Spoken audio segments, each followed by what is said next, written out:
Hello les amis, bienvenue chez Mister Passion. Donc j'espère que vous allez bien et que vous avez un beau soleil ou en tout cas un temps qui permet d'avoir un petit moment pour pouvoir sortir, ça va arriver. Donc aujourd'hui nous allons parler de gaming, notamment chez la marque Ayaneo qui vont sortir prochainement une gaming tablette avec une manette détachable, un peu dans l'état d'esprit qu'on aurait pu voir sur les différentes manettes, vous savez, détachables avec on mettait le smartphone, ou dans certains produits, je pense notamment chez Razer, le Razer Kishi Ultra, où on avait la possibilité de mettre donc nos téléphones bien entendu pour utiliser comme console de jeu grâce au Play Store et à certains émulateurs. Et aussi, grâce à ce produit Razer, on pouvait mettre une tablette de 8 pouces. Là, je vous parle aujourd'hui d'une tablette avec sa manette de chez la marque Ayaneo qui commence à prendre de plus en plus d'ampleur à ce niveau-là. Donc, j'espère que cette vidéo vous plaira. Abonnez-vous, le petit pouce bleu et dites-moi en commentaire si vous souhaiterez l'acheter ou pas. Sachez, juste avant de commencer, que ce ne sont que des petites informations, je n'ai pas encore tous les détails, notamment la date de sortie, y compris le prix. Mais j'ai quelques petits renseignements au niveau un petit peu sur sa fiche technique et comment elle serait par la suite. Donc, on va commencer par une petite présentation de ce produit. Donc, l'Ayaneo Gaming Pad est la première tablette de jeu Android de la marque Ayaneo, dévoilée lors de la Game Developer Conference, le GDC, en mars 2025. Donc, c'est tout récent. Elle se distingue en étant le premier appareil au monde à intégrer le plateforme Qualcomm Snapdragon G3 Gen 3, excusez-moi. Donc c'est vraiment les dernières puces qui proposent plus sur le gaming, on va dire.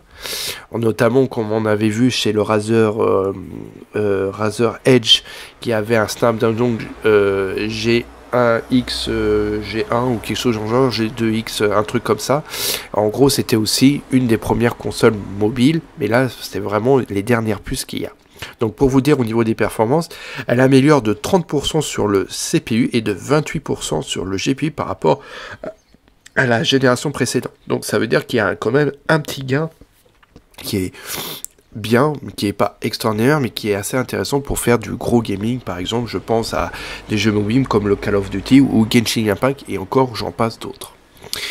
Donc au niveau de ce gaming pad de chez Ayaneo, elle est dotée d'un écran LCD de 8,3 pouces avec une résolution de 1400p et un taux de rafraîchissement de 120 Hz. Donc elle assure un confort visuel et fluide et aussi détaillé.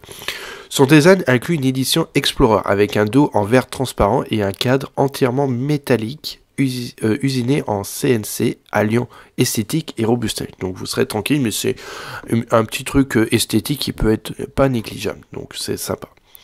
Pour gérer les sessions de jeu prolongées, l'appareil est doté d'un système de refroidissement turbo de qualité gaming, maintenant des performances stables. Donc effectivement, si vous avez un bon système de refroidissement pour tout ce qui est gaming, c'est vrai que les performances ne sont que stables et non pas en baisse sur certains modèles. De plus, la batterie de grande capacité garantit une autonomie prolongée. Alors par contre, je n'ai pas la capacité malheureusement de la batterie, mais à mon avis, c'est du minimum de au moins plus de 5000 mAh, voire même plus. La Gaming Pad supporte également des contrôleurs polyvalents et l'expansion de l'écosystème de périphériques offrant une flexibilité accrue aux joueurs. Donc c'est-à-dire que même si vous n'utilisez pas la manette, je pense qu'elle peut être aussi bien utilisée avec la tablette que sans la tablette, je pense, avec un smartphone. En termes de connectivité, elle prend en charge le Wi-Fi 7 qui arrive prochainement et assure des connexions rapides et stables. Donc c'est ce qui permet d'améliorer les expériences de jeu en ligne et de streaming. L'intégration de technologies telles que le Ray Tracing matériel et le Snapdragon Game Super Résolution permet d'obtenir des graphiques plus détaillés et immersés. Donc ces deux petites choses, ça permet d'améliorer d'un confort visuel et d'avoir le plus de détails possible pour les jeux. Donc pour finir, pour faire une conclusion, comme je vous disais, ce sont des petites brèves informations qu'on a eues. En résumé, l'Ayaneo Gaming Pad combine des performances de pointe, un écran de haute qualité et un design soigné positionnant cet appareil comme une option attrayante pour les amateurs de jeux sur plateforme Android.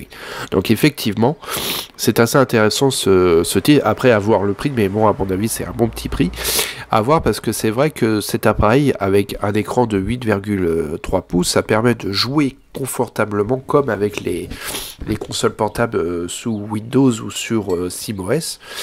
Et en plus, l'avantage aussi, c'est que vous pouvez jouer en jeu en streaming, donc ce n'est pas arrêté à que l'Android, mais vous pouvez jouer avec un Xbox Game Pass ou utiliser le Xbox Game Pass avec le GeForce Now, qui permettent donc d'améliorer encore la qualité visuelle et de jouer à des belles performances, mais tout en ayant un jeu en streaming. Avec, grâce à ça, vous n'aurez pas de perte au niveau de ça, au niveau de l'internet.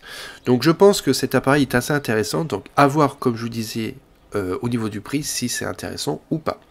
Bon, en tout cas, j'espère que cette petite vidéo, donc de petite info sur ce futur Ayanimo Gaming Pack vous a plu. Dites-moi en commentaire si vous serez susceptible de l'acheter. Bien entendu, ça dépend en fonction du prix. Donc je vous dis à très vite et bon, merci de votre soutien. Allez, ciao ciao.